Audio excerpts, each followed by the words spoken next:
Hello everyone, जय हिंद। आज है 2 दिसंबर 2025 के करंट अफेयर को हम डिस्कस करेंगे और इसके साथ साथ वीकली करंट अफेयर को लास्ट में डिस्कस करेंगे। तो लेक्चर को पूरी ध्यान से पूर्वक देखें। तो चलिए स्टार्ट करते हैं। आज का पहले क्वेश्चन में पूछा गया है कि हाल में ही किस आईआईटी ने सामाजिक परिवर्तन के लिए इम्पैक्ट राइज की पहल शुरू की है। तो उसका जो राइट आंसर है आईआईटी खड़गपुर ने ये स्टार्ट किया है। तो हुआ क्या है, इम्पैक्ट जो राइज है उसकी शुरुआत आईआईटी खड़गपुर ने की है। इसका उद्देश्य है बड़े पैमाने पर सामाजिक परिवर्तन लाने के लिए अनुसंधान, रिसर्च, इनोवेशन, स्किल्स और एंटरप्रेन्योरशिप को बढ़ावा देना है। यह राइस का पूरा रूप है। इसका जो पहला जो मुख्य उद्देश्य है सस्टेनेबल टेक्नोलॉजी और इनोवेशन के माध्यम में सामाजिक व पर्यावरणीय चुनौतियों का समाधान करना है। उसके बाद अगला क्वेश्चन ये पूछे, और भी आईआईटी से जुड़े हुए कुछ क्वेश्चंस हैं, जैसे कि कोल इंडिया ने स्वच्छ ऊर्जा और नेट जीरो हेतु केंद्र में क्लीन एनर्जी स्थापित करने के लिए किससे के साथ समझौता किया है। आईआईटी हैदराबाद के साथ। और इसरो अंतरिक्ष अनुप्रयोगों के स्वदेशी सेमीकंडक्टर चिप आइरिस विकसित करने वाला आईआईटी मद्रास के साथ मिलकर टेक कृति जो 2025 का आयोजन कहाँ किया गया, आईआईटी कानपुर, जो कि एक टेक्निकल फेस्टिवल है। आईआईएम अहमदाबाद ने हाल में ही अंतर्राष्ट्रीय परिसर कैंपस दुबई में खोला है। भारत का जो 3D प्रिंटेड सैन्य बंकर है वो आईआईटी हैदराबाद द्वारा लद्दाख में खोला गया। दिल्ली सरकार ने आईआईटी कानपुर के सहयोग से वायु प्रदूषण कम करने हेतु क्लाउड सीडिंग की घोषणा की है। भारत का जो पहला स्वदेशी एआई मॉडल भारत चैन विकसित किसने किया है, आईआईटी बॉम्बे ने। ड्रम जो ऐप है यात्रियों को ही हरित मार्ग चुनने में मदद करेगा, उसका विकास आईआईटी खड़गपुर ने किया है। आईआईटी गुवाहाटी ने भीमा नाम का जो वेस्ट वाटर ट्रीटमेंट तकनीकी विकसित करने वाला जो प्लांट शुरू किया है। और क्यूएस वर्ल्ड यूनिवर्सिटी रैंकिंग 2026 में सबसे जो ऊपर है वो एमआईटी यूएसए है। और अगर हम बात करें इंडिया की तो आईआईटी दिल्ली ने 123वीं रैंक ली है। आईआईटी मद्रास के जो शोधकर्ताओं ने हाल में ही एग्रीकल्चर वेस्ट से पैकेजिंग जो सामग्री तैयार की है। उसके बाद अगला क्वेश्चन ये पूछा गया है कि हाल में ही भारत के जो पहले प्राइवेट तौर पर विकसित जो कॉमर्शियली ऑर्बिट रॉकेट का नाम क्या रखा है, जिसे प्रधानमंत्री नरेंद्र मोदी द्वारा लॉन्च किया गया है। तो उसका राइट आंसर है विक्रम 1 जो है उसका राइट आंसर है। तो प्रधानमंत्री नरेंद्र मोदी ने हाल में क्या किया है, उन्होंने भारत के जो पहले प्राइवेट ऑर्बिटल रॉकेट है जिसका नाम विक्रम 1 है उसको लॉन्च किया है। यह निर्माण हैदराबाद की एक स्थित कंपनी है जिसका नाम है स्काई रूट एरोस्पेस ने किया है। यह रॉकेट अपने साथ 300 किलोग्राम तक की सैटेलाइट को ले जाने में सक्षम है। लॉन्चिंग के अवसर पर मोदी जी ने हैदराबाद की कंपनी के नए इन्फिनिटी कैंपस का भी उद्घाटन किया है। उसके साथ साथ जो आपको याद रखना है, नवंबर 2022 में इसी स्काई रूट कंपनी ने विक्रम-S भी लॉन्च किया था। यह भारत का पहला निजी तौर पर विकसित जो सब ऑर्बिटल रॉकेट था। विक्रम 1 जो है भारत का पहला प्राइवेट ऑर्बिटल रॉकेट है जो पृथ्वी की कक्षा जो ऑर्बिट में प्रवेश करता है। और ये 300 किलोग्राम तक का भी जो लोड है उसको साथ में ले जाने की क्षमता रखता है। स्काई रूट ने 2021 में भारत के में पहले जो निजी क्रायोजेनिक इंजन धवन-1 का भी जो सफल परीक्षण किया था। उसके साथ साथ अंतरिक्ष से जुड़ी हुई और भी जो हाल में ही घटनाएं हुई हैं उनको देखते हैं। भारत का जो पहला हाइब्रिड रॉकेट लॉन्च कहाँ किया गया है, तमिलनाडु के चेंगलपट्टू के पटलीपुलम गांव से। भारत का जो पहला निजी प्राइवेट रॉकेट लॉन्च कौन सा किया गया, विक्रम-S स्काई रूट एयरोस्पेस जो है कंपनी द्वारा। भारत का पहला निजी लॉन्च पैड स्थापित किया गया है अग्निकुल कोस्मो श्रीहरिकोटा सतीश धवन अंतरिक्ष केंद्र के परिसर में। अग्निकुल कोस्मो ने चेन्नई में हाल में ही भारत का पहला निजी रॉकेट इंजन कारखाना खोला है।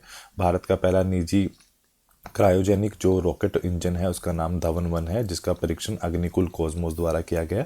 दुनिया का पहला 3D printed space rocket engine जिसका नाम क्या है, अग्निबाण, को भी अग्निकुल कोस्मो ने बनाया है। भारत का जो पहला निजी जो सैटेलाइट तारामंडल है लॉन्च करने वाला जो भारतीय अंतरिक्ष स्टार्टअप कंपनी है उसका नाम है पिक्सल। भारत का जो पहला वाणिज्य अंतरिक्ष निगरानी उपग्रह स्काउट जिसका मतलब है space camera for objecting tracking launch करने वाला कौन सा है, दिगंतरा और स्पेसएक्स के द्वारा ट्रांसपोर्ट 12 मिशन से। भारत का पहला निजी सुपरसोनिक रैमजेट इंजन जो है तेज लॉन्च किया गया है। उसके बाद अगला क्वेश्चन ये पूछा गया है कि हाल में ही जो 44 भारत का अंतर्राष्ट्रीय व्यापार मेला 2025 का आयोजन कहाँ किया गया है? तो उसका राइट आंसर है नई दिल्ली में।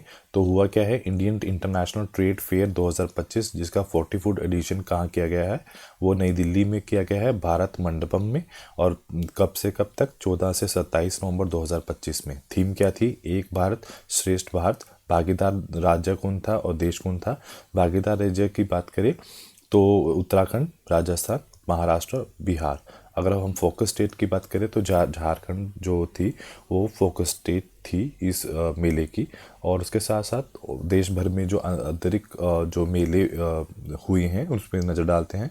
अंतर्राष्ट्रीय सूर्य मेला जो है हरियाणा फरीदाबाद, गंगा सागर मेला पश्चिम बंगाल, माघ मेला प्रयागराज उत्तर प्रदेश, लक्ष्मी मेला जो है राजस्थान सीकर, श्रावणी मेला देवघर झारखंड, हेमिस गोम्बा मेला लद्दाख, मैदाराम जत्रा मेला तेलंगाना। कुंभ के बाद ये सबसे बड़ा मेला होता है। कुंभ मेला हरिद्वार प्रयागराज उज्जैन नासिक, पुष्कर जो मेला है राजस्थान, नौचांदी मेला मेरठ उत्तर प्रदेश, सोनपुर पशु मेला बिहार, पासीघाट कम्फू मेला जो है अरुणाचल प्रदेश, कृषि विज्ञान मेला 2025 नई दिल्ली, माधवपुर मेला गुजरात, 27वां सरस आजीविका मेला जो है नई दिल्ली, सरस मेला जम्मू कश्मीर, माघी मेला पंजाब, झांगी मेला पंजाब, और गोल मेला जो है जगन्नाथ मंदिर उदयपुर जम्मू कश्मीर, अम्बुची मेला जो हाल में ही आसाम में मनाया गया है।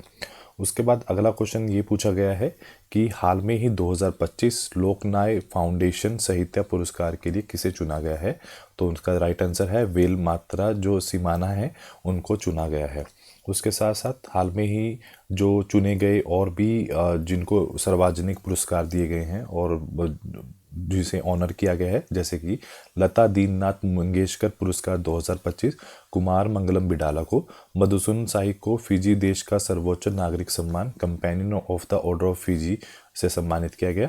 72 मिस वर्ल्ड फेस्टिवल जो हैदराबाद में हुआ है उसमें जो प्रतिष्ठित मानवतावादी पुरस्कार है ह्यूमैनिटेरियन अवार्ड सोनू सूद को मिला है। 2025 यूनेस्को और गुलिमेरो कानो वर्ल्ड प्रेस फ्रीडम प्राइज जो है वो ला प्रेस को प्रदान किया गया है। World jurists association for the medal of honour से सम्मानित होने वाले भारत के कौन से वकील हैं? भुवन ऋषभ। और ग्लोबल लीडरशिप 2025 का अवार्ड कुमार मंगलम बिडाला को मिला है। ये एक US India strategic partnership form द्वारा दिया गया है। वर्ल्ड फूड प्राइज़ 2025 मैरियालो होंगरी और ब्राज़ील से। 2025 का जो इंटरनेशनल बुकर प्राइज़ है पानू मुश्ताक को दिया गया है। उसके बाद अगला क्वेश्चन ये पूछा गया है कि हाल में ही उत्तर प्रदेश के किस उत्पाद को जीआई टैग मिला है, मतलब जोग्राफिकल इंडिकेशन टैग मिला है? तो उसका राइट आंसर है उपयुक्त दोनों। मथुरा पोशाक और मेरठ बिगुल को जो है ये अवार्ड, ये जो जीआई टैग हाल में ही दिया गया है। अगला क्वेश्चन ये पूछा गया है कि किस कंपनी ने भारतीय क्रिकेट को जो ऑफिशियल कलर पार्टनर को बनी है, घोषित हुई है? तो उसका जो राइट आंसर है एशियन पेंट। तो एशियन पेंट ने हाल में ही भारतीय क्रिकेट टीम जो है टीम इंडिया को ऑफिशियली कलर पार्टनर घोषित किया है। इस साझेदारी के साथ एशियन पेंट भारत के क्रिकेट के साथ मिलकर जो टीम के रंग और जज्बा को प्रदर्शन करने वाले कैंपेन चलाएगी। उसके बाद अगला क्वेश्चन पूछा गया है कि हाल में ही 41, अगर हम बात करें all Indian governor gold cup 2025 किसने जीता है? तो उसका जो राइट आंसर है राजस्थान यूनाइटेड जो एफसी है उसने अपने नाम किया है। तो राजस्थान यूनाइटेड एफसी जो है उन्होंने गंगटोक में आयोजित होने वाली फाइनल मैच में हाल में ही जो सर्विसेज एफसी को 1-0 से हराकर 41 जो ऑल इंडिया जो गवर्नर और गोल्ड कप 2025 है वो अपने नाम किया है। उसके बाद अगला क्वेश्चन पूछा गया है, अगला क्वेश्चन ये पूछा गया है कि हाल में ही किस देश के प्रधानमंत्री ने अपने राष्ट्रपति को औपचारिक रूप से क्षमादान की मांग की है? तो उसका जो राइट आंसर है इजराइल ने ये काम वहाँ पर हुआ है। तो इजराइल के जो प्रधानमंत्री हैं बेंजामिन नेतन्याहू ने अपने खिलाफ चल रहे भ्रष्टाचार के मामलों में राष्ट्रपति जो है इसहाक हेrzog को औपचारिक रूप से क्षमादान मांगी है। राष्ट्रपति हेrzog को कार्यकाल में अनुरोध और स्वीकार करते हुए ये कहा है कि वे इस पर जिम्मेदारी पूर्वक विचार किया जाएगा। उसके बाद इजराइल से जुड़े हुए कुछ और फैक्ट्स को भी देखते हैं। इजराइल ने डोनाल्ड ट्रंप को सर्वोच्च नागरिक सम्मान दिया है। इजराइल जो प्रेसिडेंशियल मेडल ऑफ ऑनर से सम्मानित किया है। इसराइल में रोश हशनाह उत्सव मनाया गया है। इसराइल में मिसाइल रोधी लेजर प्रणाली आयरन बीम का सफल परीक्षण हुआ है। इसराइल में उन्नत जासूसी उपग्रह है अफेक 19 का जो परीक्षण हुआ है। इसराइल ने अपने कम्युनिकेशन सैटेलाइट डायर 1 को लॉन्च किया है। इसराइल ने ऑपरेशन राइजिंग लॉन शुरू किया है। इसराइल ने $1.4 बिलियन की राष्ट्रीय खाद्य सुरक्षा योजना भी हाल में ही स्टार्ट की है। उसके बाद अगला क्वेश्चन ये पूछा गया है कि हाल में ही भारत का जो पहला bio processing plant one bio जो शुरू किया गया है वो कहाँ पर स्टार्ट किया गया है, तो राइट आंसर इसका है तेलंगाना के अंदर ये स्टार्ट किया गया है। तो उसके साथ साथ तेलंगाना से कुछ और इम्पोर्टेंट क्वेश्चन। तेलंगाना ने ग्लोबल नेटवर्क के लिए एआई इनोवेशन हब लॉन्च किया है। तेलंगाना ने CR portal central equipment identity register के माध्यम से मोबाइल चोरी फ़ोन चोरी या रिकवरी करने के मामलों में सबसे तेज़ी से कार्य किया है। और भारत का जो सेमीकंडक्टर जो इनोवेशन संग्रहालय है वह हैदराबाद में खोला गया है। तेलंगाना सरकार ने पर्यटकों की सुरक्षा बढ़ाने के लिए हाल में ही टूरिज्म जो पुलिस यूनिट का शुरुआत की है। और तेलंगाना रियो कार्निवल्स के बथुकम्मा उत्सव मनाया गया है जो कि एक प्रसिद्ध पुरुषों उत्सव है। तेलंगाना विधानसभा में पंचायत राज संशोधन विधेयक और नगर पालिका संशोधन विधेयक सर्वसम्मति पारित हुई है। एडीआर के रिपोर्ट के अनुसार देश के सबसे ज़्यादा आपराधिक मामलों में मुख्यमंत्री रेवंत रेड्डी के ऊपर हैं। उसके बाद अगला क्वेश्चन ये पूछा गया है कि हाल में ही एक नई प्रजाति देखी गई है जिसका नाम हाल क्या है, पिलाया मिलनाई चमक कूदने वाली एक मकड़ी की नई प्रजाति खोजी गई है। वो कहाँ से है, तो वो कर्नाटक के अंदर देखी गई है। तो उससे साथ साथ कर्नाटक के जो हाल में ही जो फैक्ट्स हुए हैं, रविंदर कोरी सेटरू ने कर्नाटक के राज्योत्सव अवार्ड के लिए चुना गया है। कर्नाटक भारत का पहला राज्य बना है जिसने सरकारी और निजी दोनों क्षेत्रों में मैंचुरल लीव पॉलिसी लॉन्च की है। भारत का पहला पूर्णतः सौर ऊर्जा संचालित चिड़ियाघर बेंगलुरु बेनरघाट बायोलॉजिकल पार्क बनाया गया है। भारत का पहला निजी हेलीकॉप्टर एम्बुलेंस लाइन कर्नाटक में स्थापित की गई है। मेगा इंजीनियरिंग कर्नाटक के पद्रू का भारत का पहला प्राइवेट ऑयल रिजर्व बनाएगी। कर्नाटक का नवाचार बढ़ाने के लिए 1000 करोड़ की लीप योजना शुरुआत की गई है। उसके बाद अगला क्वेश्चन ये पूछा गया है कि हाल में ही किस राज्य ने विवादास्पद शौर्य दिवस जो आदेश वापस लिया है, तो उसका जो राइट आंसर है राजस्थान में ये हुआ है। शौर्य दिवस और जो कंट्रोवर्शियल रहा है वो वापस लिया है। तो उसके साथ साथ राजस्थान से जुड़े हुए कुछ और फैक्ट्स को देखते हैं। रक्षा मंत्री राजनाथ सिंह ने जैसलमेर में शौर्य वन का उद्घाटन किया है। 5वें खेलो इंडिया यूनिवर्सिटी गेम्स का आयोजन राजस्थान में किया गया है। मरुस्थलीय मिट्टी निर्माण तकनीक का जो उपयोग है, राजस्थान में पहली बार गेहूं की खेती की गई है। राजस्थान में नमोधन बायोडाइवर्सिटी पार्क का उद्घाटन अलवर में किया गया है। उसके बाद सुप्रीम कोर्ट ने एक्सर्सी उत्पादकों को राजस्थान में वैट छूट को रद्द किया है। राजस्थान विधानसभा में धर्मांतरण विरोधी विधेयक 2025 पारित किया गया है। राजस्थान के एनजीओ एजुकेट गर्ल 2025 में रैमसन मैग्सेसे पुरस्कार के लिए चुना गया है। राजस्थान में जैसलमेर के जो पहला फॉस्फो जीवांशम जो है उसको खोजा गया है।